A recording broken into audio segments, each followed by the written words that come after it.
Hello everyone, গরম গরম liquor চায়ে চুমুক দিয়ে দিনটা শুরু করলাম।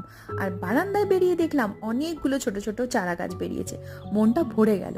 আজকে লাঞ্চটা ছিল একদম সিম্পল, আলু সেদ্ধ, এখানে ডাল সেদ্ধ বসিয়ে দিয়েছি অলরেডি আমি।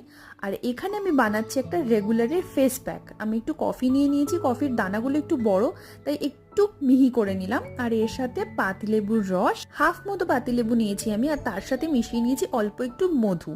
ট্যান ক্লিয়ার করার জন্য এই ফেস প্যাকটা জাস্ট অসাধারণ। আমি মাঝে মধ্যে এটা অ্যাপ্লাই করি, আজকেও অ্যাপ্লাই করে নিয়েছি। স্নান করার পরে দেখো স্কিনটা কত ক্লিয়ার লাগছে।